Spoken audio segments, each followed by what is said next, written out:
এখানে আমাদের কয়েকটা ইস্যু, আমাদের একটা সংস্কারের ইস্যু, যেটা 54 বছর ধরে পেন্ডিং ইস্যু বলতে পারেন। 54 বছরে অনেক কিছু করার ছিল, অনেক কিছু আমরা করি নাই, এবং আমরা ধীরে ধীরে নির্বাচনী ব্যবস্থাকে একেবারে ধ্বংসের মুখোমুখি করে ফেলেছি। সেই কারণে আমাদের কিছু সংস্কারের ব্যাপারে আলাপ আলোচনা চলছে। কিছু কমিশন গঠন করা হয়েছে, 12টা 13টা, এর মধ্যে 6টা কমিশন ইতিমধ্যে সাবমিট করেছে তাদের রিপোর্ট। এবং ডক্টর ইউনূস কিন্তু বলেছিলেন যে সংস্কার কমিশন, যখন এই কমিশনগুলো গঠন করা হয় তখনই কিন্তু এটা নিয়ে একটা ডিবেট হয়েছে, এই কমিশনে রাজনৈতিক দলের প্রতিনিধিরা থাকবে কিনা, নাকি শুধুমাত্র এনজিও বা কনসালটেন্ট বা একাডেমিক্সরা থাকবেন। এটা নিয়ে অনেক আলোচনা হয়েছে, বাট রাজনৈতিক দলেরা কিন্তু মেনে নিয়েছেন, ঠিক আছে, সংস্কার কমিশন গঠন করেছেন, তারা দেন এবং আলোচনা হবে। আপনি আমাকে বলেন যে আমরা যে ঐক্যের কথা আলোচনা করতেছি, কি ঐক্যের তো ধারাবাহিকতা থাকতে হবে, একটা তো ঐক্যটাকে স্পষ্ট করতে হবে। 16 তারিখে এই কমিশনগুলো রিপোর্ট দিচ্ছে, এখন পর্যন্ত রাজনৈতিক দলের সাথে তো কোনো আলোচনা হয়নি। দেয়ার ইজ নো ক্রাইসিস যে এখন আলোচনা করা যাবে না। সুতরাং তিনি আলোচনা, তার সরকার, ডক্টর ইউনূসের সরকার আলোচনাই তো শুরু করেন নাই।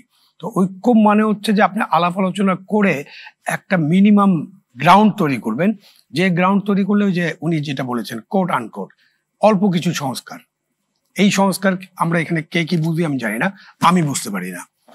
আমি 35 বছরের মতো সরকার চাকরি করেছি, অল্প কিছু সংস্কার মানে আমি বুঝি না। অল্প কিছু সংস্কারকে স্পষ্ট করতে হবে, ওই যে অস্পষ্টতা থাকলেই কিন্তু ঐক্য ক্ষতিগ্রস্ত হবে। এই আলাপ আলোচনা শুরু করা দরকার ইমিডিয়েটলি, এবং আমরা 15 দিন সময় কিন্তু ইতিমধ্যে লস করেছি। এখন সব সংস্কার কমিশন দেবে তারপর আলোচনা শুরু করবে, এরকম তো না। এবং এগুলো খুব ইম্পর্টেন্ট সংস্কার কমিশন, কনস্টিটিউশন, নির্বাচন কমিশনের সংস্কার, এগুলো তারা সাবমিট করে ফেলেছেন।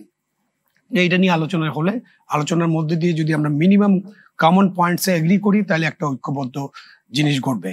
আপনার দেশের স্বাধীনতা, সার্বভৌমত্ব, বিদেশি হস্তক্ষেপ, ওইসব ব্যাপারে বাংলাদেশের ঐক্য, এটা নিয়ে আলোচনা করার প্রয়োজনই নাই। আমি এটা নিয়ে আলোচনা করতে চাই না। বাংলাদেশের মানুষ একেবারে ঐক্যবদ্ধ, কারণ বাংলাদেশের মানুষেরা রক্ত দিয়ে বাংলাদেশটা তৈরি করেছে, লক্ষ প্রাণের বিনিময়, তাই না? আমাদের মা বোনদের যে সম্মানের বিনিময়, অনেক অত্যাচারের বিনিময় আমরা এটা অর্জন করেছি। সুতরাং এই দেশে ওই ঐক্যর ব্যাপারে আলোচনা করার কোনো প্রয়োজন নেই। এই দেশটা কেউ নিয়ে যেতে পারবে না, এই দেশটা কেউ খেয়ে ফেলতে পারবে না।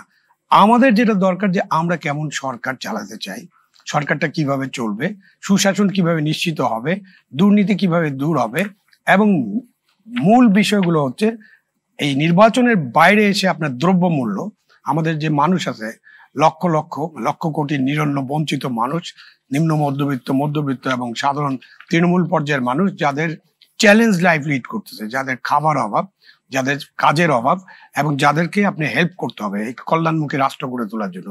সেখানে আপনি দ্রব্যমূল্য কমাতে হবে, আপনার মুদ্রাস্ফীতি কমাতে হবে। বেকার 40,000 প্রতি বছর বের হয় বেকার যুবক, 40 লক্ষ বেকার যুবক আছে এই দেশে। তাদের চাকরি কোথায় কাজ করবেন?